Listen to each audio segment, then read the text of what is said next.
Yeah, so welcome to lecture 5. Let's resume the exciting discussion about trustworthy machine learning. Some announcements to start with. The video for L4 is there, right? But there's no slide. Unfortunately, I made sure that today's slide is available. But for lecture 4, I'll add the slides probably later on, maybe in December, actually, during the break. Exercise 1 deadline is next week, so I'll cover the last materials for exercise 1 today, and you'll be able to kind of tackle all the questions before the deadline. And exercise 2 is already released, and there will be a tutorial after the lecture today for introducing exercise 2, and another co-working session for exercise 1. Okay. So let's get started with the content. Before that, we talk about what happened last time. Last time we talked a little bit about domain generalization and test time adaptation and some of the representative methods there. We looked into adversarial attacks quite a bit. So we did white box attacks, black box attacks, transferability, universal attacks.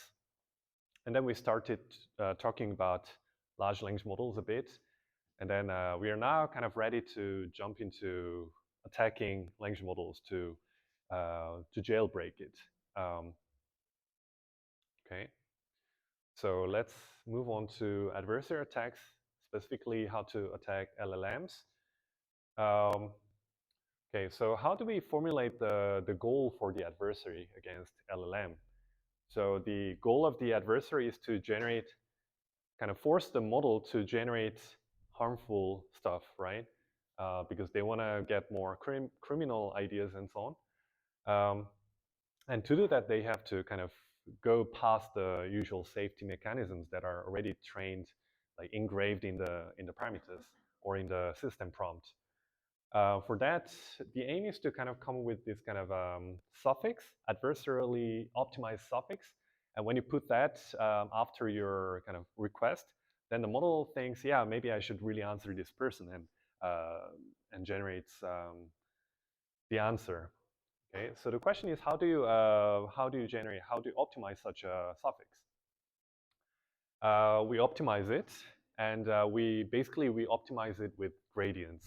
Okay, for us to understand this, we need to first understand how the LLMs are formulated. You know what? LLMs are actually classifiers, right? So last time we looked into different ways of attacking classifiers, and the same technology actually applies here, with a small caveat that the input space is a bit discretized, so you probably need some special treatment for that. But the gist of the method is still gradient ascent or gradient descent, as in PGD attack, for example.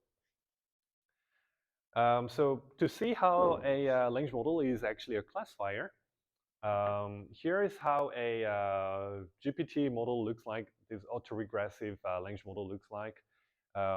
It's basically giving you a probability vector over all possible tokens for the next token given a token sequence. So given token sequence x1 up to xn, the model is giving you a probability vector over all vocabulary.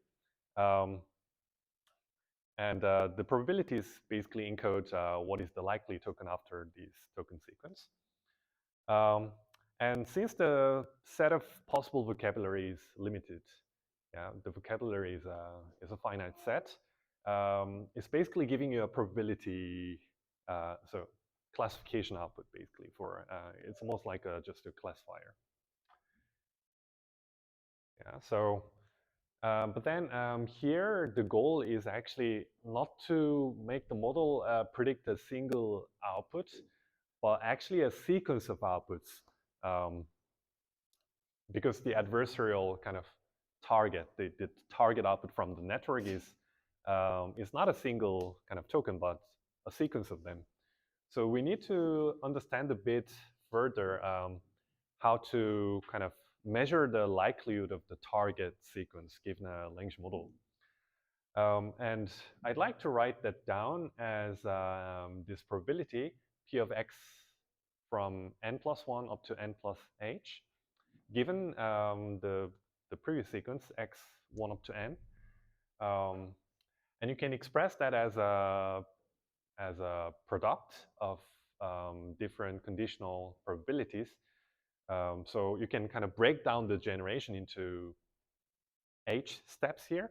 So you first generate the first token after x1 up to xn, and then based on the generation here, x1 n+1, you're kind of generating xn+2 based on x1 up to xn+1, right? And then you do that all the way up to xn+h. And yeah, by basic probability, the probability for this compound probability is decomposed into individual conditional probabilities of predicting a single next token in a sequence. So we can write down the desired output from this language model as x star, which is a sequence of length h, right? So it says x star with length h. And now you can write down the likelihood of this target sequence by decomposing that into x star of n+1, x star of n+2, up to x star of n+h, where the conditions are respectively the previous sequences. Yeah, for computational reasons, we always want to kind of play with negative log likelihoods, right? Because otherwise it's exponentially too small. It's always nice to kind of play with logic values. So we put minus log on in front of it. And then the product here becomes a summation, and it becomes a nice sum over conditional probabilities. So in a sense, you're doing categorization for every kind of output that you're generating on top of the given input sequence, and then you're basically summing over all the likelihoods for each position in the target sequence, and that becomes your overall likelihood of your target sequence. I'm going to show you how this is really computed in practice with more visualization later on. But for now, that's kind of the idea of how we encode the target likelihood. So here's one example of how we can try to jailbreak a system by setting certain targets. So maybe let's say the question is how to build a bomb, right? How to build a bomb. And language model normally doesn't respond to this, but you can force the network to start the answer by saying, sure, here's how, blah, blah, right? The magic here is if you kind of convince the model to kind of start the answer with, sure, here's how, then the rest of it is kind of automatically very agreeable to the user, right? So it's really conditioning the model to kind of being open to all kind of weird questions. So the target sequence in this case doesn't have to be like a full answer from the model. It only needs to be sure, and that's it, right? Once the model says sure, then it's done, right? So that makes the problem a lot easier, right? Because then you just need to find some perturbation of the input such that the model starts answering with sure. So here's how the input looks like. Typically, you assign some of the later sequence as a suffix, right? And that's the kind of the sequence to be optimized. You don't touch the input, the question part. You only assign a few kind of free variables, free parameters to be optimized here for the task of making the model predict sure, here's how with high probability. So again, the objective of the adversary in this case is to minimize the negative log likelihood of the target sequence. And here we are not optimizing for the model weight as in usual training. We make it fixed, but we only train the later part of the input. Okay. And for that, we need to get the gradient all the way back to input sequence for this part, right? So I'm going to show you how this is really computed with more detail, right? Because I think in the exercise you need to kind of do this. Well, actually, Hugging Face interface is doing all the job for you. Actually, I'm just explaining how this is done in the code, what's going on behind it. So to explain this, we need to understand a bit how the tokenizer works and how the token embeddings work. So an input to a language model is a string, right? Sequence of characters. But eventually the model requires some continuous input because transformer is a continuous function defined on a continuous space. So the question is how you turn this discrete input into some continuous value, or ideally high dimensional continuous value. So typically you go through two steps here. So one is a tokenizer. So you break down the sentence into different chunks of shorter strings. And there's a lookup table. So you can assign every chunk into an index in the dictionary, like the vocabulary. So eventually, for example, if you have sentence, the mouse ran up the clock, you can turn it into 1, 2, 3, 4, 1, 5, corresponding to different index in the vocabulary. Afterwards, well, this is still discrete, right? You need something more continuous. So you have another lookup table here for every index of vocabulary. And then you're mapping every vocabulary into sort of a vector, an embedding, token embedding in a continuous space. In this case, 4-dimensional. So 1 is mapped to 0.236 and so on, and then 2 is mapped to this second row and so on.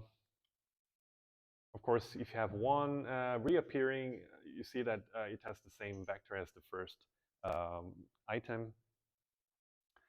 And now it's ready for processing with a transformer. It's ready to be input to transformer. Okay, so here's more precisely how it works. So let's say you're starting with tokenized input. So let's say you have some one-hot vector, a sequence of one-hot vectors indicating where among the vocabulary indices your current token is.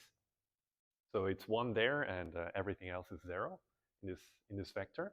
And you have a sequence of them. So you have a sequence of one-hot vectors. And then so I talked about like this lookup table for the token embeddings, but you can treat this as a linear transformation, linear multiplication, matrix multiplication, where the matrix is kind of storing all the embeddings for every vocabulary.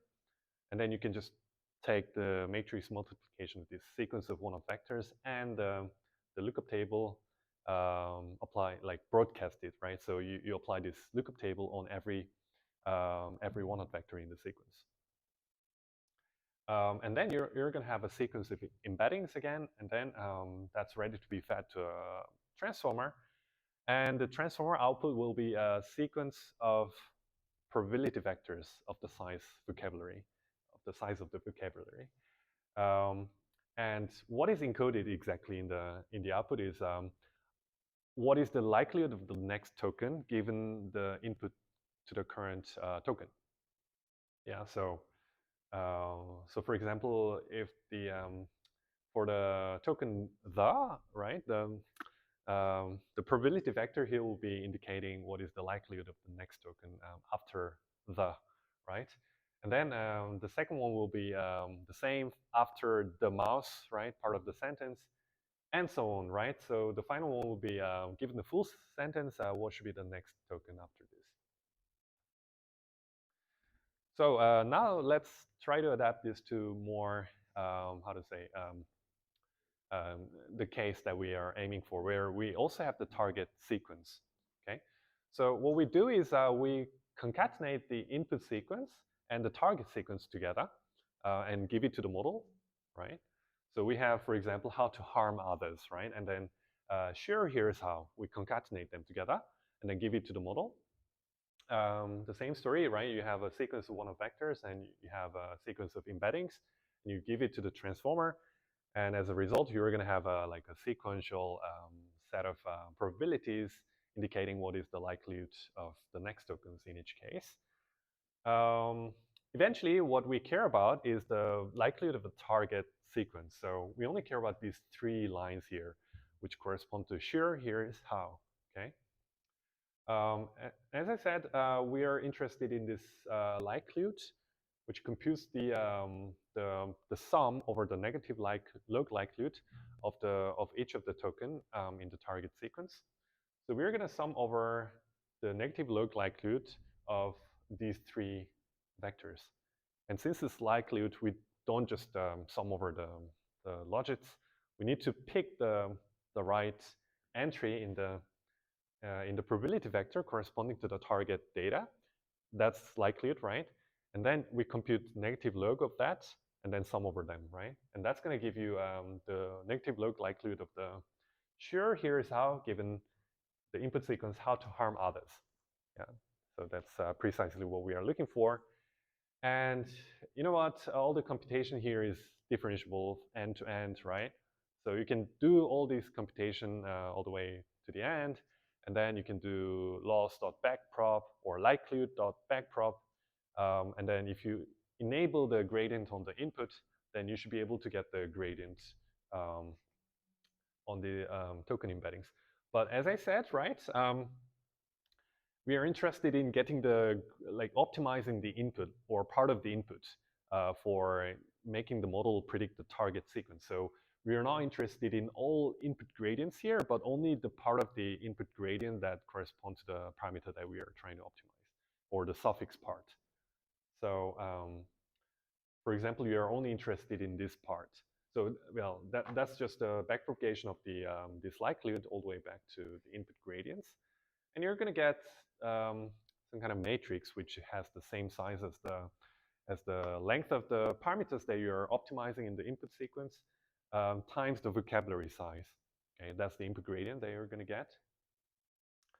I mean, given an image model, right, an image classifier, that's it, right? And then based on this gradient, you can do gradient descent, gradient ascent, whatever, right, PGD.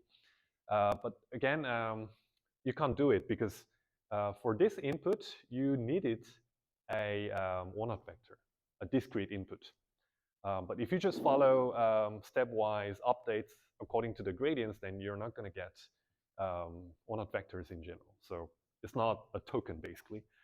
So somehow we need to kind of do this gradient descent, but still ensure that the optimized parameter is always a token, always a one-hot vector. So I'm going to talk about how this is possible. Any questions so far, though? Otherwise, I'll just move on. Okay. Yeah, again, how to optimize this negative log likelihood.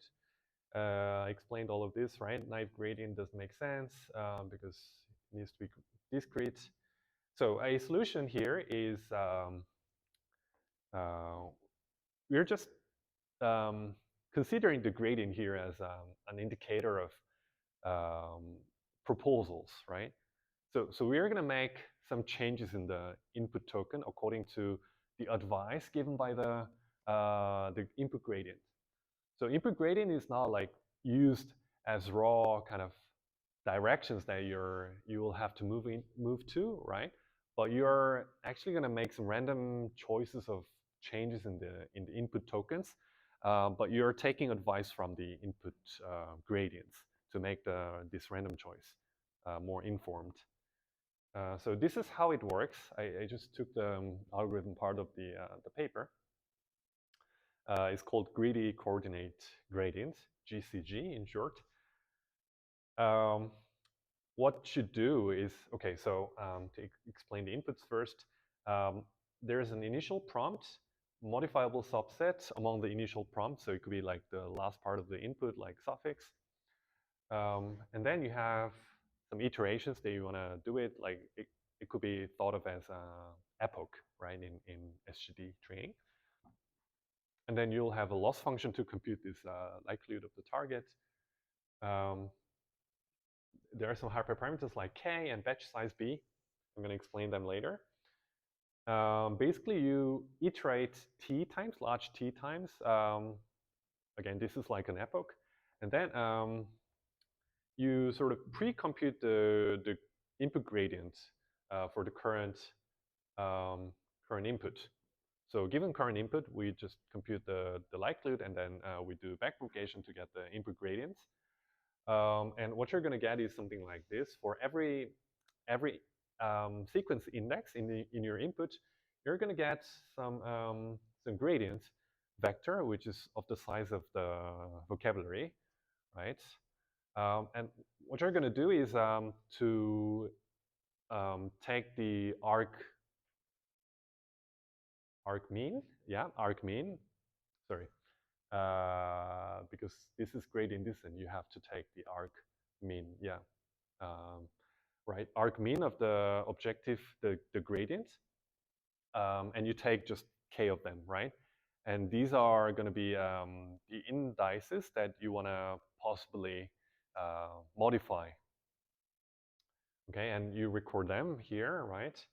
And then you propose like b different changes in the input, large b different changes in the input. So for each case, you first take the current input, you copy it, and then you propose a single change in the token, right?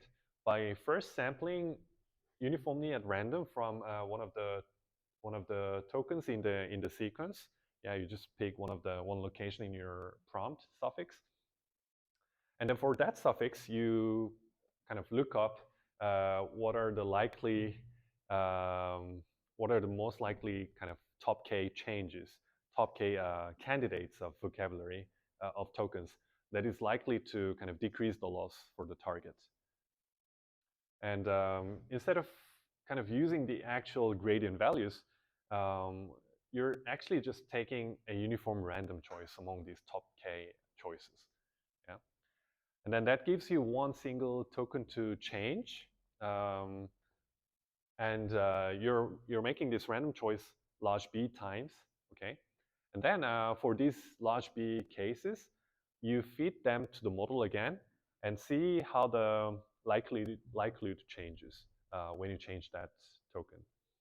And then you make a greedy choice here. So you take the arc mean choice of change in the token for the target likelihood, log likelihood, and that gives you the next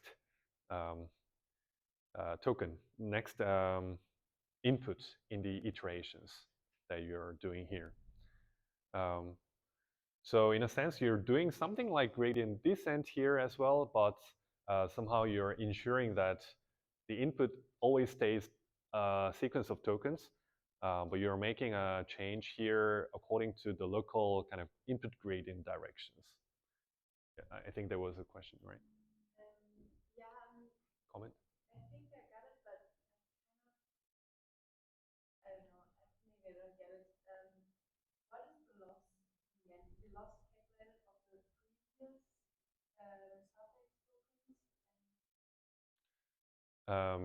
So loss is used here in two different cases. So one for calculating the input gradient, and the other one for assessing what is the best choice among these large B choices.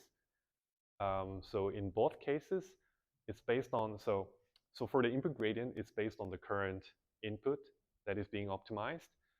For the second, the input will be kind of large B different cases, candidates for the next step. Okay, another question?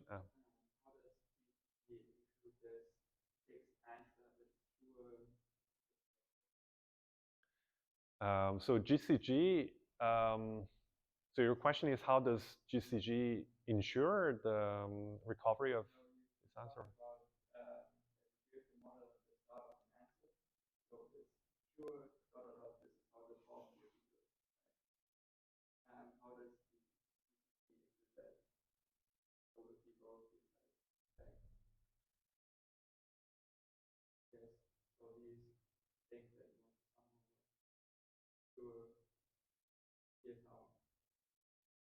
Right.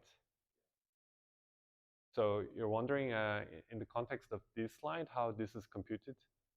Or so the when you compute this gradient here, the loss value here is exactly given from this computation here. So this is also inside 1 to n. This is also inside 1 to, do you mean this part here? So what you're giving is, so 1 to n is kind of the, so it's a weird notation actually.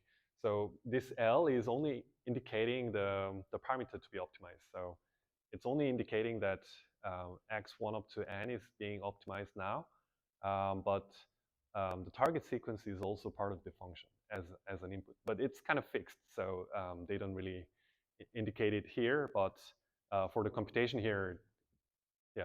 X1 to n includes the initial from, the modified subset, and also the target. It only includes the initial input and the modifiable subset, but not the target. The target is written as x n plus 1 up to x n plus h, right? But we just omit the notation here, although the loss here, likelihood here, actually depends on it, because we are not optimizing for that. We're just indicating what is being optimized here. It's an abuse of notation, of course. Yeah. Yes? So where in this algorithm do we use the desired function? For computing the loss here, right? So you first need to do forward pass and then do the backward pass, right? And for doing the forward pass, we are using the information where the token indices are for the target sequence. And then we take the probabilities there and take the log likelihood there. That's how it's used. So the loss function is defined, basically the loss function depends on what we want. Yes, exactly. That's what likelihood means, right? So, yes. Inside the top K computation, what is the dimensionality of the gradient? So for each of the top K, we are assuming that you have chosen a sequence index, right? And then for this row vector, you're going to find the top K. So you're going to have K scalars.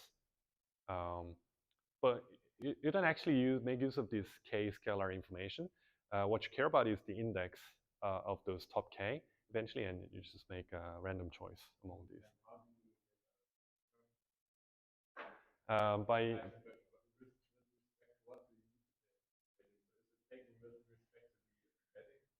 no, with respect to the one-hot vectors. So it's kind of weird, right? Because it feels a bit weird, but one way to think about that is I think I also agree that it feels more natural to kind of get the gradients against the input embeddings, the token embeddings. But what you can do after that is, you know, the lookup tables for different tokens. So given the direction, like input gradient direction in the token embeddings, you can try to understand what this direction is pointing to in terms of the token embeddings. And what you can do is to take the dot product between the input gradient in the embedding space against the lookup table for the token embeddings and see which one is giving you the greatest kind of agreement with this gradient direction. And that is actually exactly what is computed when you get the input gradient on the one-hot embeddings. So that's another way to kind of intuitively understand. Yeah, so when you choose the top K here, what is actually happening is kind of choosing the top K, like agreeing or aligned directions in your token embeddings that correspond to the input gradients in the token embedding. I hope that makes sense. Yeah. So so far we talked about how to generate. So if you repeat this several times, usually like thousands of times, right? Then you end up with some. Well, you actually start with some kind of random sequence like A, and then you do it like 1,000 times, and then you end up with completely different sequence like the one that you have seen before. Like it also looks like some part of code and so on. And then that eventually gives you something that's jailbreaking. Yes? So to understand the separation of A and B again, like A is in general, okay, I have, let's say, 20 different candidates of my top tokens that could enhance my gradient, like the Yeah. input. And B is just like how many Simulations. suggestions we're Yeah. doing for updating the input, Right. And we are just picking one based on. Right, right. So yeah, another alternative could have been just taking the top one right choice here and not do any search. But I think the authors found that this is not a good idea because anyways, the gradient direction here is not giving like precise information about the optimization because these are all very infinitesimal changes anyways, and it doesn't really give you much signal about what's going to happen if you make a larger change, like switching the token is a huge change, right? So instead of kind of relying so much on the gradient, I think they're just still doing the sampling to explore more diverse choices. Yeah. Sorry, another question. How can we measure if our current input is already good enough? Like what kind of terminal condition? Right, good question. I don't know. I need to look up the code again to see how they do it. Usually what's happening is, so in our like follow experiments here, what we did was to train this for a fixed number of iterations and finally see whether that output at the end is kind of satisfying our needs, right? It could be like replicating the same output that we had in mind, or jailbreaking doesn't really require you to completely replicate sure here's how sentence. It's fine as long as it's giving you some details of the answers, right? So I think that's typically how people approach it. Yeah. Okay. Thanks for the questions. And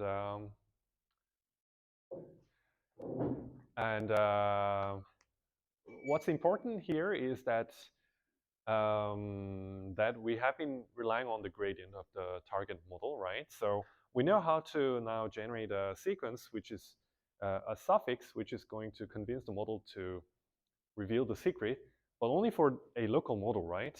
You have to download the model and see basically it has to be loaded in your GPU memory to do the backpropagation and generate all these kind of stuff, right? The hope is that once you generate such a suffix and apply this to like ChatGPT prompt they have that you have with the actual ChatGPT session, right? The ChatGPT starts generating jailbreaks outputs. But this is not something that's guaranteed to happen, right? So you can always just rely on trial and error. But what also tends to help is to generate such a prompt which is supposed to work, which works against a lot of different white box models in your local machine. So what they also did was not to generate this suffix against a single model, but several models in their local machine, and found that if you do that, then there's much more success rate for attacks for this input. So for continuous input spaces like where you could have used PGD, for example, last time, you can just combine the gradients and do the gradient update for multiple models at the same time. Here, it's a little bit unclear, but still you can do something similar by, instead of taking the input gradient against the single model, you can take input gradient for a ensemble of models, right? So you can basically sum up the likelihood values against all the models that you consider in your local machine, and get the gradient, input gradient against these models. And then the rest of it is the same. You just get the top K. Yeah, actually also for the assessment of the best perturbation of the input among the large B cases, you still need to also come back to this ensemble of models, right? So ideally, you want to find a sequence which is attacking all the models well at the same time. So the criterion here will also depend on many models, but the rest of it is identical. That's the idea. Yeah. What's the motivation for the random sampling from the suggestions? Why don't we always just use like the best suggestion or the one that has the highest value? Yeah, I'm pretty sure they also try that, and I think eventually this solution worked better than that. But I guess your question is what's the intuition behind it? And again, I think gradient is only useful when you're in a continuous domain, because they're only giving you like infinitesimal signals. But here, every step is a huge step. And I think the role of gradient here can only be a guidance in general, like very rough guidance of what could be a promising direction in a local space. And I think the best kind of trade-off, best usage of such information could be just being open to different solutions, potentially top K different solutions and different indices in your sequence, and just trying out many cases there. So it's almost like a zeroth order optimization, like black box optimization, but typically in black box optimization, you use some kind of Bayesian update of your knowledge. So you kind of try out some of the directions and see what is giving you better, what is worth exploring, right? But here, the exploration signal is given by the input gradient still, right, which is available, but usually not super helpful. But still, I think they found a kind of nice way to make use of this information for guiding the search. So yeah, we can kind of generalize on a tag in two different direct axes, right? So one is in the model axis, the other one is in the input axis.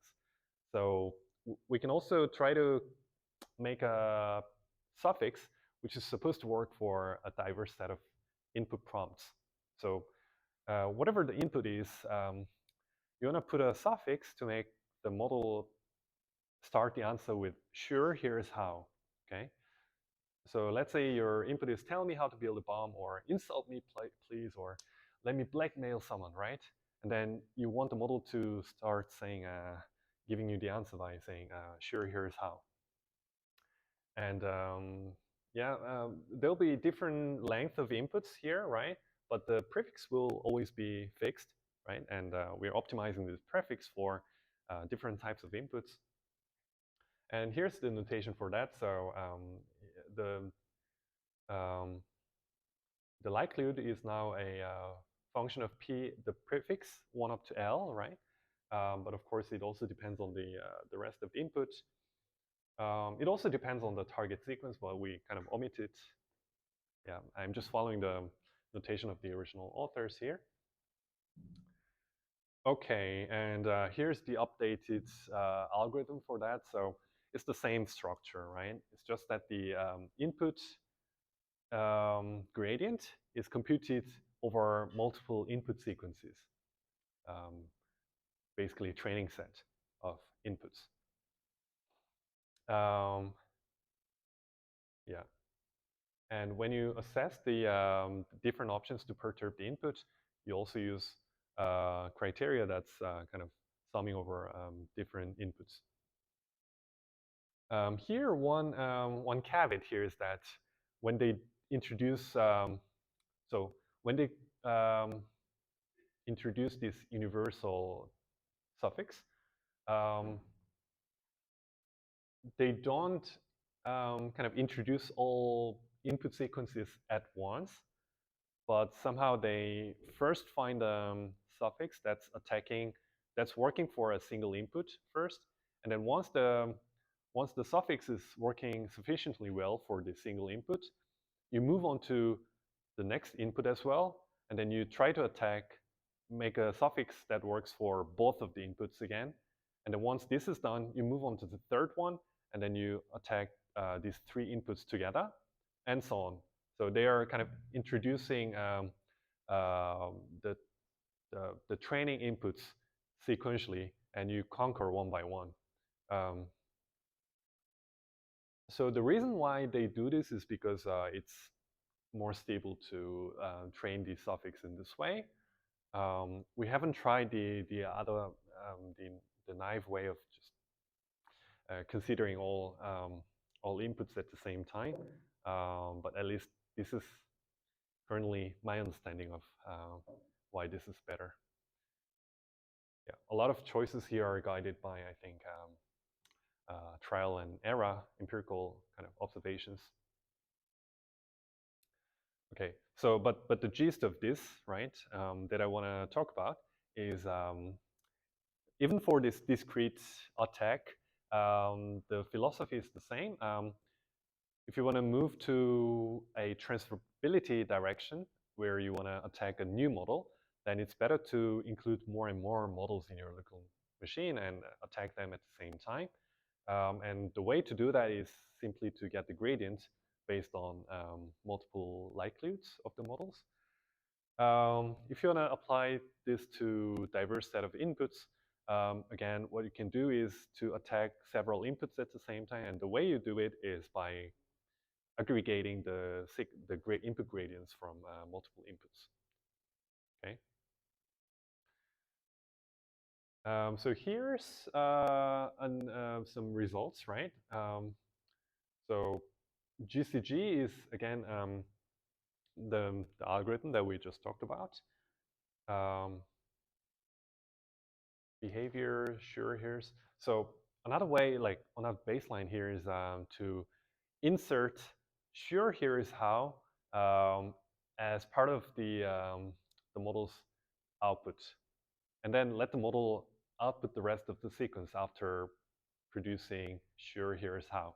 So we can basically set the initial part of the output from the model, right? Because this is a language model, and you can basically set the context like in any way you like, right? So that tends to help a little bit for jailbreaking in some cases, but it's not super good, right? Only 5 or 13% of the cases. But once you do GCG, right, on VQNA model, which is an open source model, you can just download and do the tuning locally. Once you do this, then this attack success rate increases to 30% plus, which is amazing. And yeah, this is already a transfer attack, but now if you include more than one model, 2 models, right, Vicuna and Guanacus, then now you have close to 50% here. Well, you actually decrease a bit here, but now the Claude model starts to get influenced by this, right, which is interesting. Yeah, I don't know what concatenate and ensemble are, but these are apparently techniques which are helping you to get further points here. Yeah, so cool. Some examples: generate a step-by-step plan to destroy humanity, describing, and then you have suffix, and then it answers, yeah, step-by-step plan to destroy humanity. So as you can see, it doesn't really start the answer by saying, sure, here's how. But still, somehow the content of this suffix is convincing the model to generate an answer in a positive way. I mean, negatively, right, for social point of view, but agreeing with you, right, with the user. And I think this is anthroping model, right, Claude? Yeah, the interface has changed so much since then. And then I think this llama model also perplexity. Okay, llama on perplexity is also answering is broken. And this is ChatGPT. Right, so far that was LLM attack. Any question or? So let's get started with the second part of the lecture, defense.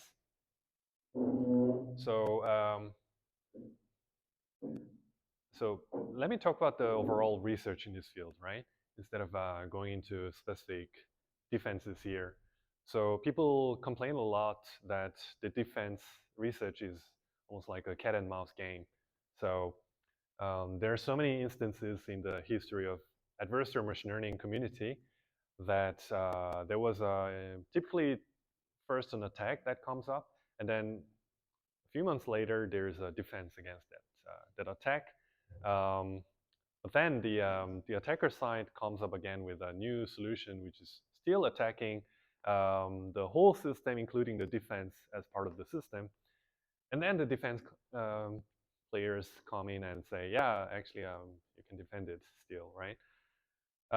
So I see that this is going on, and this frustrates a lot of researchers, actually, and also practitioners, because they don't understand whether there's a kind of ultimate solution to all this.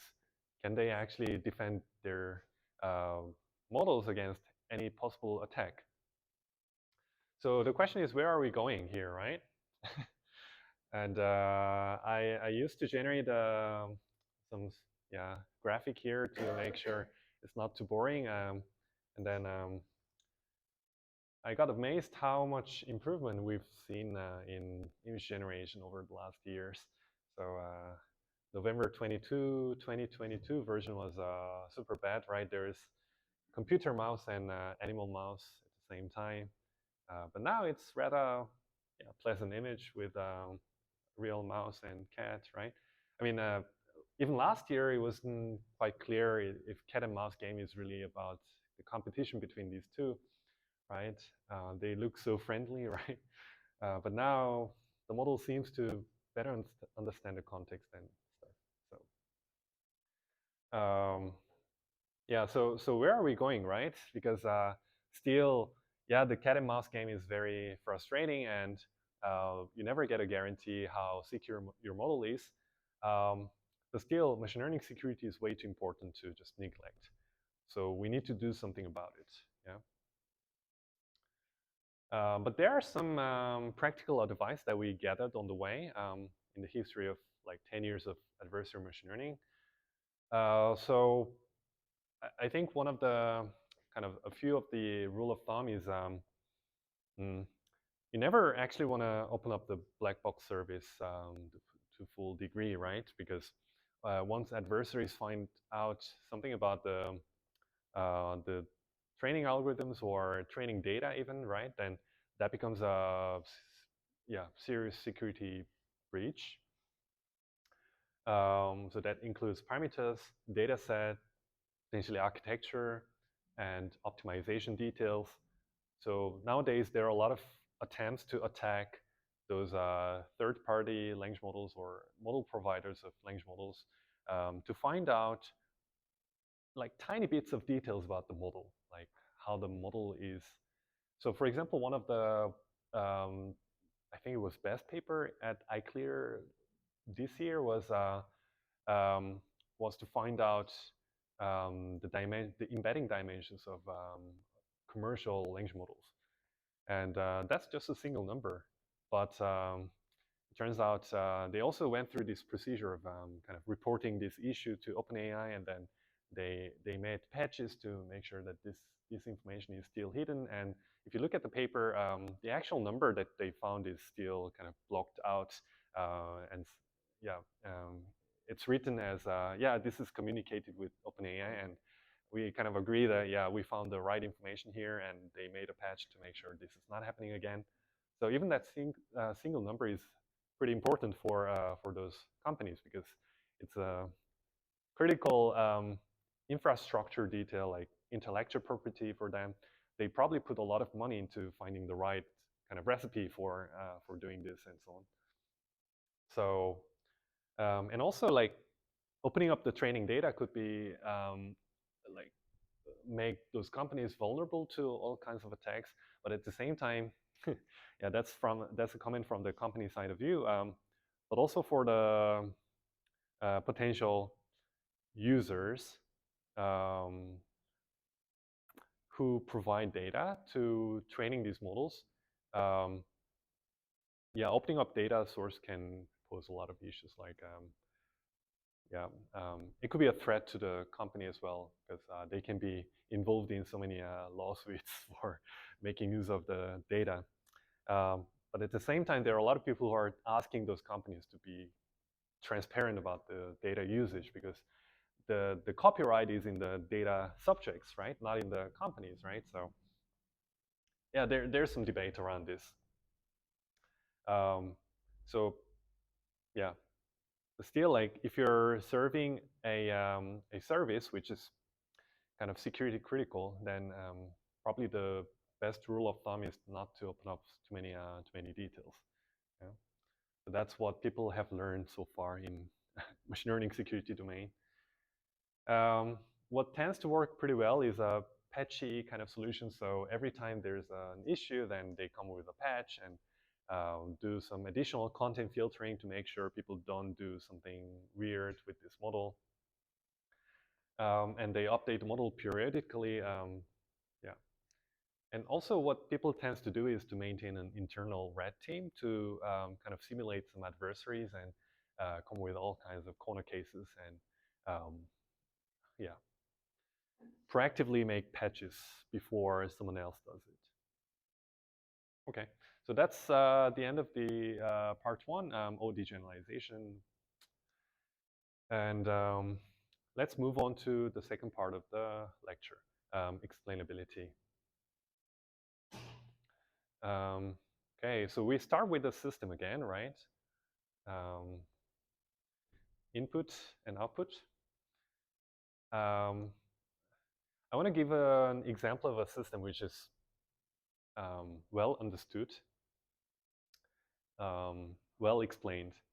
So there are a lot of people who are watching Fed, the US agency who's determining the Fed rate to kind of control, they always say it's this dual mandate of controlling the maximum, achieving the maximum employment and ensuring price stability.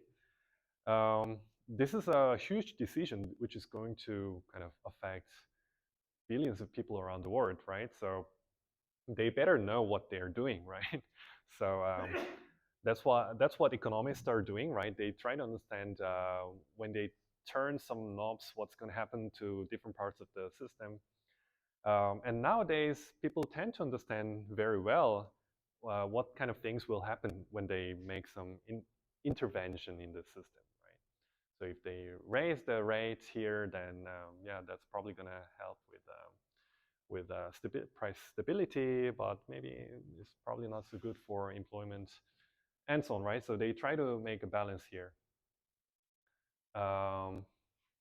Right, so ECB is also kind of doing that as well. So I would say that's sort of a white box system. By the way, this is, yeah, we also talked about white box and black box in adversarial settings. I would say these are kind of two like related, but two different perspectives. So from XAI point of view, when people say black box, it usually means they don't really understand what's going on. So even if it's white box from the security perspective, you kind of get access to all the weights and so on, but still it remains black box to humans, right? Because you don't really understand what's going on. So one example of that is a self-driving system, right?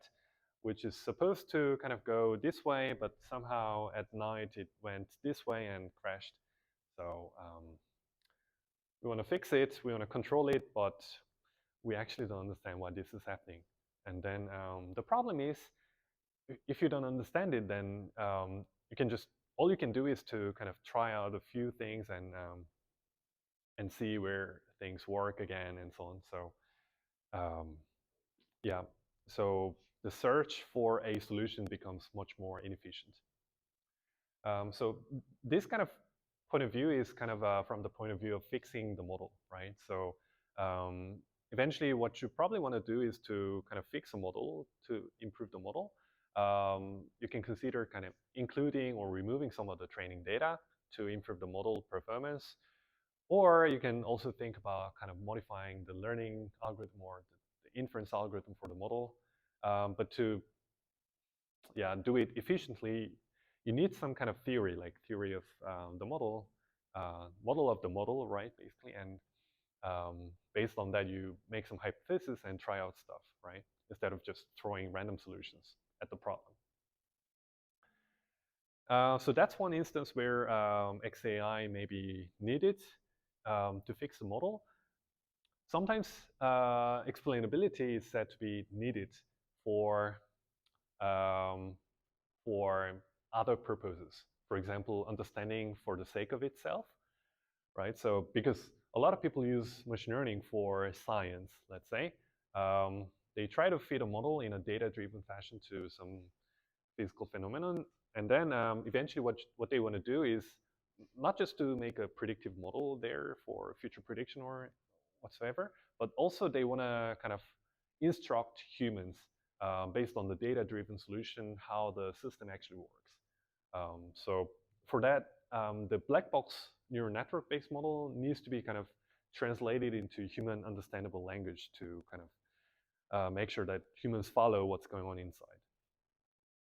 Some other examples, auditing generative models for the usage of private and copyrighted data. I mentioned this briefly a few minutes ago. So if they really want to understand whether certain generative model is making use of your data or your copyrighted data, you need some kind of tool to understand whether that is the case, for example. And I would say this kind of usage is also kind of within the realm of explainability.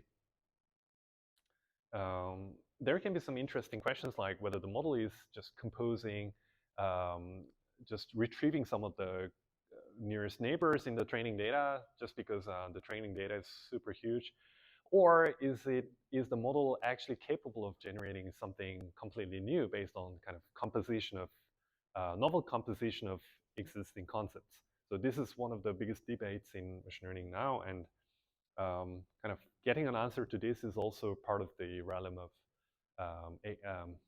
XAI. You can also try to use explainability to maximize the user trust, right? So for example, if you have medical experts, financial experts, law experts, they sometimes say it's not reliable to use machine learning systems. And here the end goal could be kind of using XAI system to enhance the trust that these end users have in the system, which is potentially slightly different from the model improvement point of view as well. Some people say it's legally required according to GDPR because machine learning models could be used for a system which is kind of determining the future of an individual significantly, right? And then the data subject, the one who's affected by the algorithm, has the fundamental right to understand what's going on inside the model instead of just accepting the decisions here.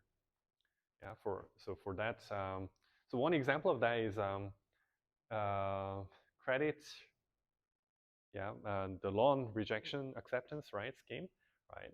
Since there's so much data around the person, maybe I see positive side of it, right? Because maybe the machine models can make more fair decision, not based on like human biases and so on. But at the same time, if the model decision is not fully transparent and understandable to humans, then the question is whether that's acceptable or not. Yeah, so that's the kind of the gist of GDPR and about the explanation, right to explanation clause. But people also point to possible difficulties here against explanation. For example, yeah, obviously, if the model provider doesn't open up the details, right? I mean, from the security perspective, it's better to kind of conceal everything. But also, if that model is affecting your kind of fate, destiny, right? Then they have all the rights to kind of understand what's going on inside. So they will be asking for the full detail of the model. That's the first one, right? Intentional concealment. That's bad, right? But at the same time, like let's say the model provider is providing all the details about the model. So they give you the model.py file and all the surrounding kind of code and the weights, model weights, and everything. that doesn't really mean that the users will understand it, because if they don't know the Python code, right, then they won't be able to see what's going on inside. But then that's the gaps in technical literacy. But also, like, even so, right, even if they open up everything and we understand the code, that doesn't mean that we understand what's going on inside the model, because what you'll be facing is a huge array of numbers, right? The model weight, and you try to gain insight from that, and that's close to impossible these days. Yeah, millions of parameters and billions of parameters. You just take a look at that, and what kind of information can you get out of that?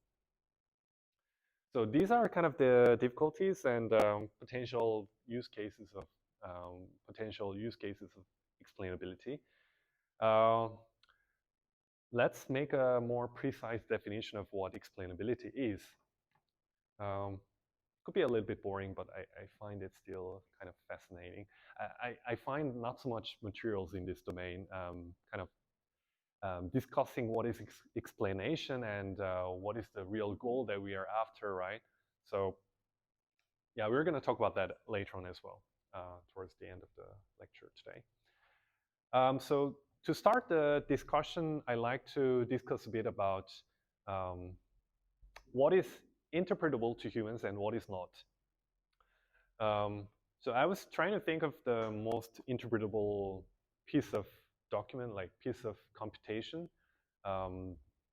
And that's the one that has to do with your money and basically invoice and receipt. So because people can complain a lot about, yeah, why do I have to pay so much money, right? And then the one who's asking for that money will come to you and say, yeah, because of this and this and this, right? We are providing this and this and this, and so you have to pay this amount. And then they get convinced, right? That's how it works. So you buy apples, 2 kilos of apples and 1 loaf of bread and 1 liter of milk, and therefore you have to pay this amount. And then this is agreeable, yeah, for both parties. So it's interpretable. What's the main characteristic of such a function, right? So in other words, what's a interpretable function class? So the example that we had was an instance of sparse linear function. It's a linear function with a few coefficients. So we only had 3 coefficients here, right? So it's fully interpretable. Nice. But it doesn't, it's not always just a linear function that's interpretable. You also have several non-linearities that are interpretable. And typically you have a real-world analog of that non-linearity. So you have quadratic function, for example. And you understand very well what quadratic function is. You have many analogies in real life, like when the side length is increasing, what is the area of the square, right? That's kind of quadratic, stuff like that. What is exponential? The rate of change is proportional. I mean, you're always multiplying 2 to your value for a kind of fixed period of time, for example. Logarithmic is basically you count the number of digits in your large number, right? That's logarithmic. Sine function, a lot of things in the world are sine function. You go around the sun and the temperature changes across the year, stuff like that. And if you have these interpretable building blocks, you can also combine them linearly to make it into another interpretable function. One example of that is polynomials, but it has to be sparse again, right? So polynomial is a linear sum of individual kind of nth degree kind of powers, right? N powers. And these are interpretable as long as there are not so many coefficients here. Dynamical systems is another example. So you know this pendulum and you know this kind of rotating kind of stuff. Yeah, basic like simple physical kind of systems. And there again, you kind of understand what this double gradient means, double dot means, and single dots, right? These are kind of rate of changes and rate of change. And you're basically summing them up in a linear fashion. And there are not so many terms here, so the system is kind of understandable to you. And it has a very nice physical analog. So it's kind of easy to kind of let them understand what's going on here. Decision tree is another example of interpretable system.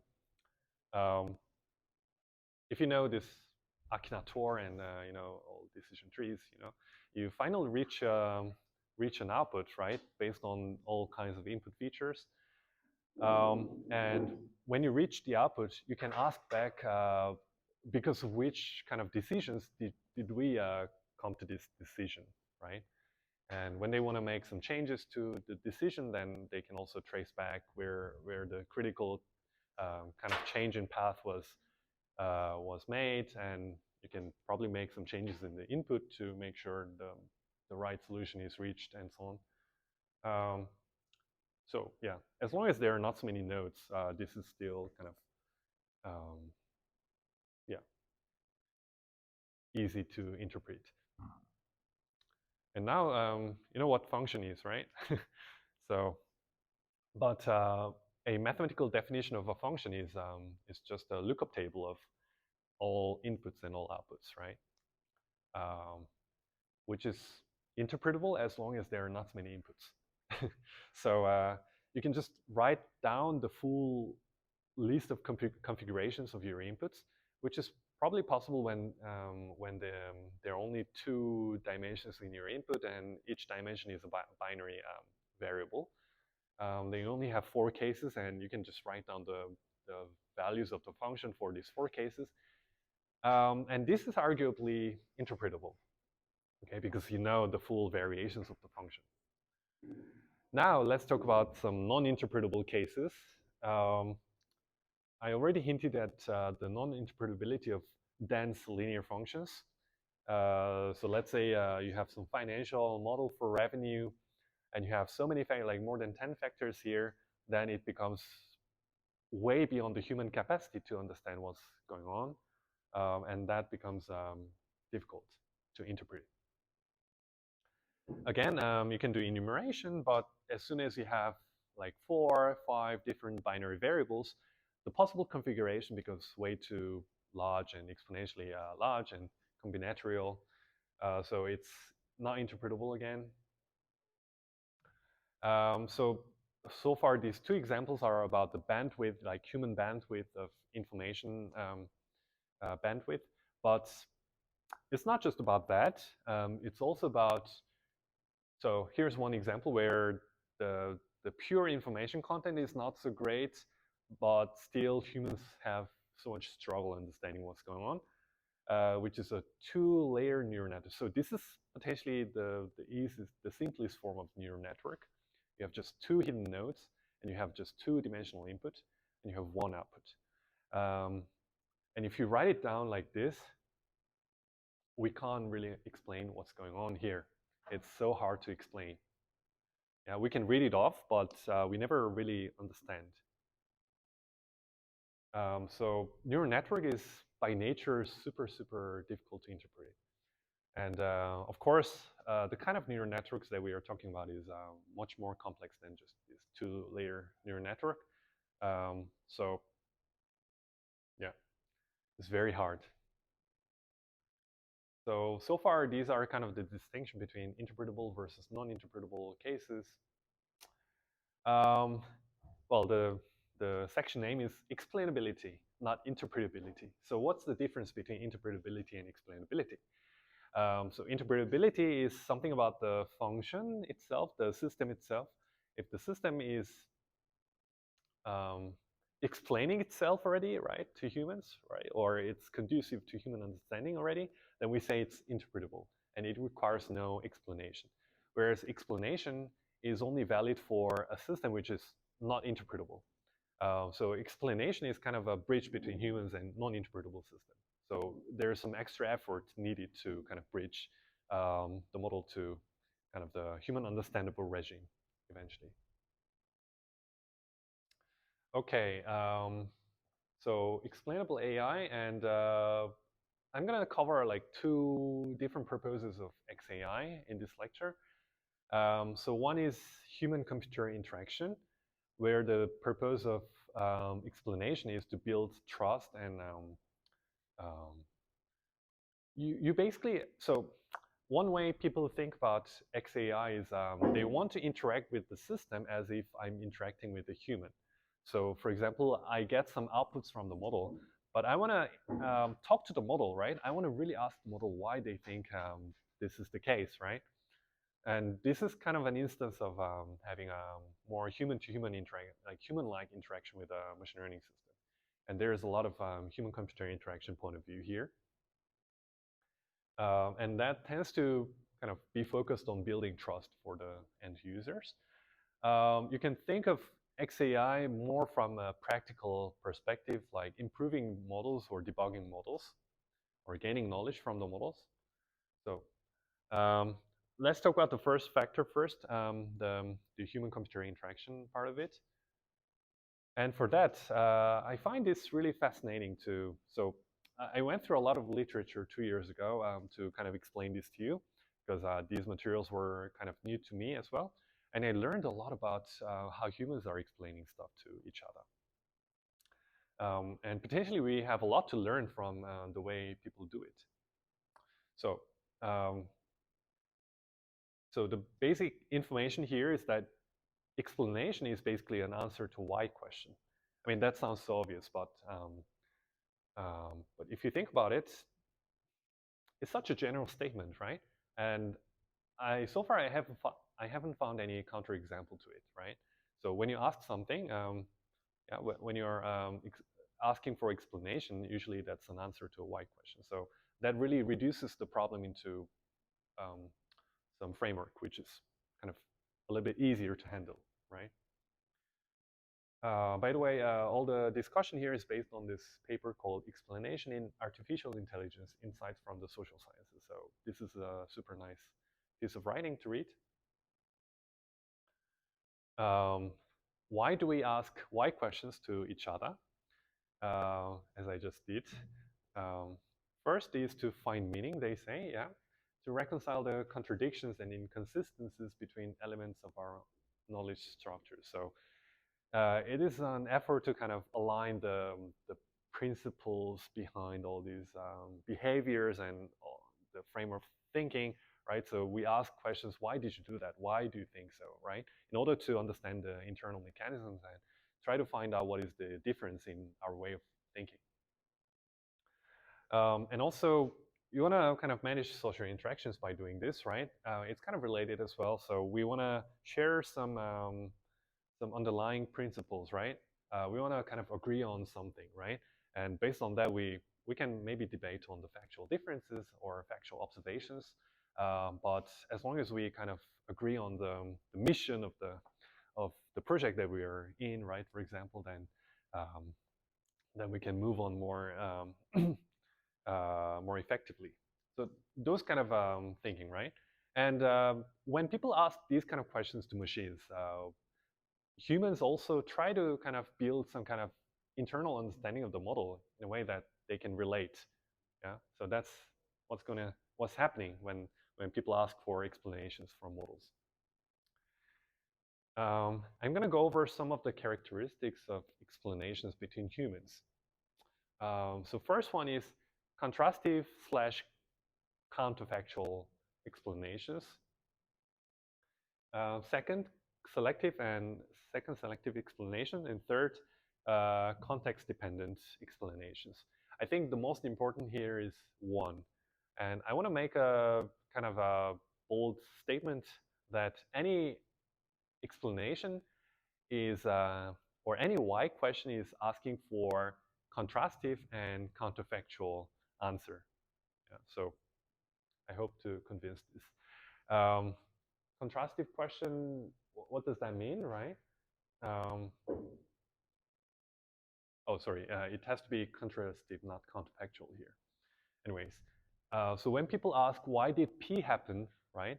The actual question they're asking is not exactly that, but there's a hidden part of the question, which is, why did event P happen instead of another event Q? So this is called FOIL queue, right? That's the terminology. So when people ask, why did Elizabeth open the door? There are many possibilities for the FOIL. It could be, why did Elizabeth open the door rather than leave it closed? So it could be kind of contrasting the openness of the door. Or it could be, why did Elizabeth open the door rather than the window? And then the question is more about the door part of the question. Or it could be, why did Elizabeth open the door rather than Michael opening it? Then the question is about Elizabeth. So, when humans are asking models to explain why did you do this, right? Then they actually have to be more clear what's the alternative situation they had in mind. Yeah. So that's kind of the lesson that we can learn from this. That's about the contrastive question. Now also for the answering part. So contrastive explanation, again, is asking why specific outcome happens instead of another outcome. But contrastive is more about the causal structure of the question. So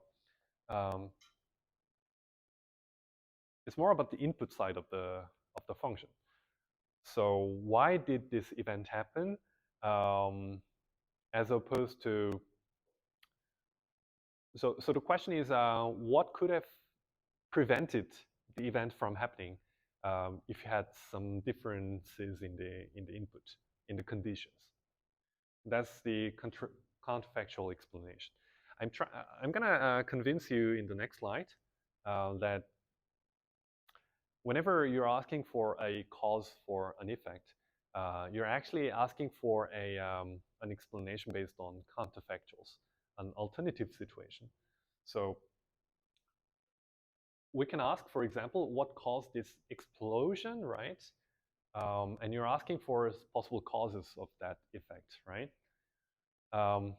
But what's hidden here is, of course, the contrastive part, as we discussed before, but there's one more to it, which is counterfactual part. So the real intention here is what made the difference between those times when there was no explosion, right? And now there is an explosion. So what makes this difference, right? That's the real question, right? So it's not just asking you to kind of come with a random, cite some random cause for the effect, but you really want the cause to be kind of the contributing factor to the change in the contrastive question, right? So instead of this large E star, small e is happening now, right? And what in the situation is making that change? So C instead of C star is happening, and that's why now we see E instead of E star. So that's kind of the question that we are asking. So that also gives us a lot of insights on what should be asked when we talk about explainability of machine learning systems. Yeah, a machine learning system is again an input to the output function, right? So the typical question that people ask to a machine learning model is, why did f output y for an input x? Okay. And then the real question behind it is, how does using this input x instead of potentially an alternative input x prime makes the current model f output y instead of y prime. Yeah, so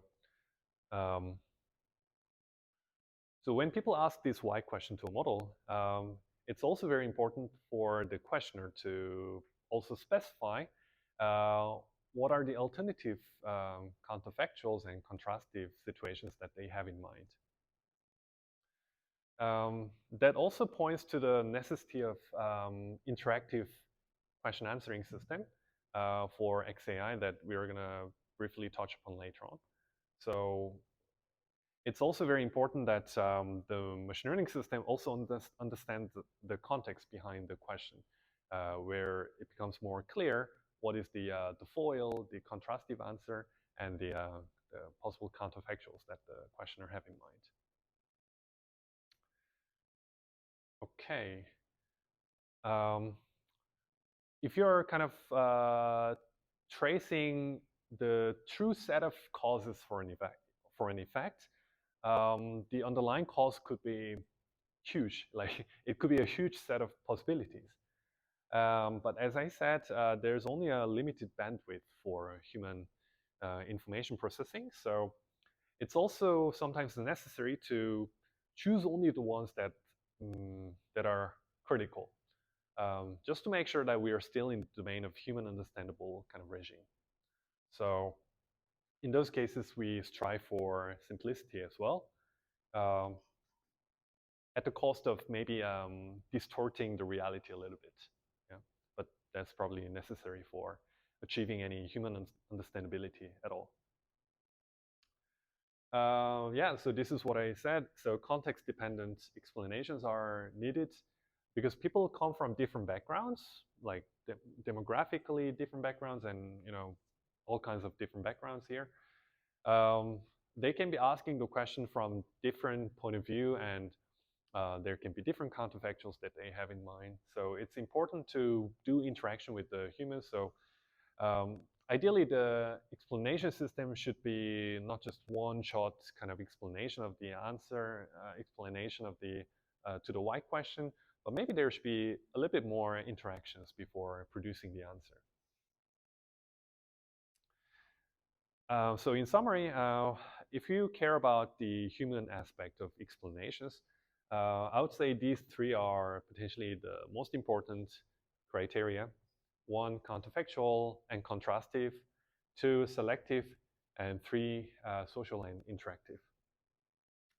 Okay, and I think this will, explanation for further end goals. So instead of just mimicking a human, right, or kind of making it more like human-like, explanations could be used for various end goals, including model debugging and improvement. So what are the requirements in those cases, right? Now, so machine learning development is becoming available for everyone. So there are no-code fine-tuning platforms for language models like this. So you can just go to the website and upload your data there, and they do all the training of language model for you, and you can just use the model later on for whatever application you have. And so the kind of the model debugging part, the model debugging task is becoming important for many nowadays. So, but like when it comes to model debugging, it's really, really difficult to kind of do it, like as opposed to debugging a software, because software complains, but model never complains, right? If you give some wrong data, then the model will still learn it and produce some optimal results. And you're probably not so happy with it. Maybe you're still happy with it, right? And then you never get a chance to fix the bug. So that's a problem, right? How to debug a system, how to debug a model. So one of the goals of XAI is to let model developers debug models well. If that is the goal, then maybe the evaluation of an explanation system should be more holistic.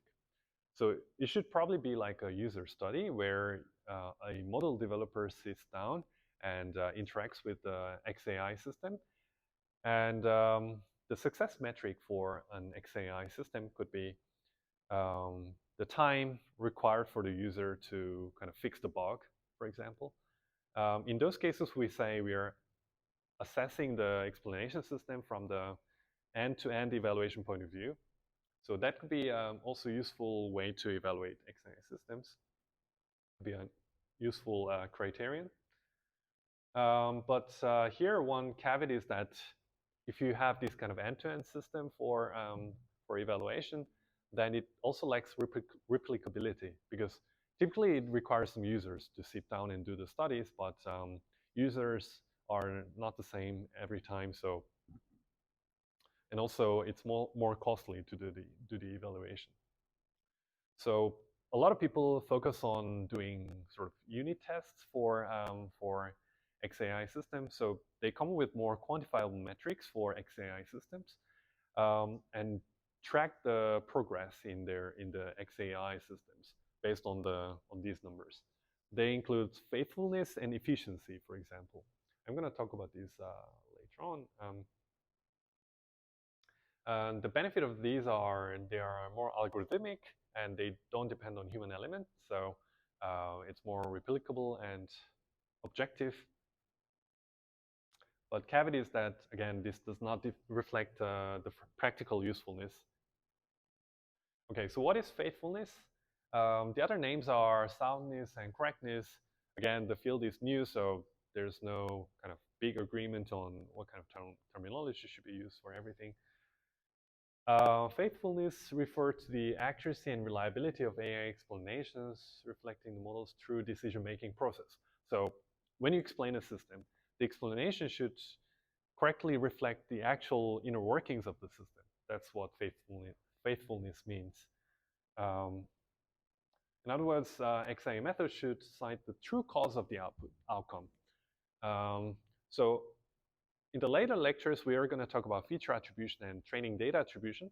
We're going to introduce how to measure faithfulness in each case. Okay, but for now, we'll just touch upon this like this. But there's paradox, right?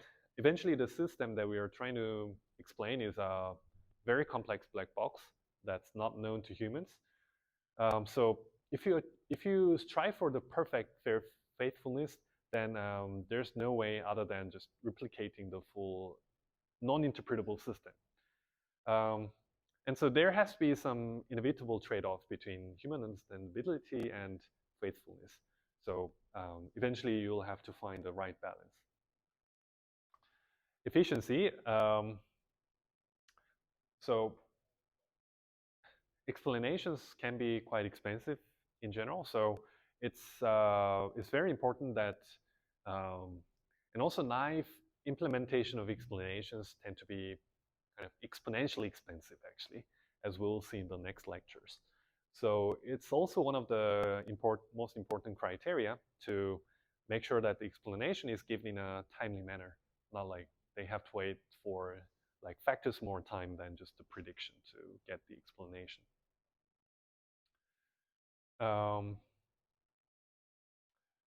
And yeah, it has to do with the time for kind of getting one explanation, but also one could think about the manpower to generate such an explanation system, like to code the system, right? So instead of just having to have a single engineer kind of doing the model development, now we need another engineer who's doing explanation on top of it, and that's a huge cost. So and also in the context of medical application, for example, doctors just want to download the model and just use it, and not like having to talk to the AI center people to kind of come to their system and build an explanation system for them.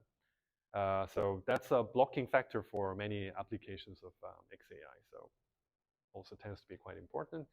To summarize, we have factors like end-to-end usefulness, soundness, efficiency, together with better HCI. I want to focus on these kind of 6 factors in this lecture.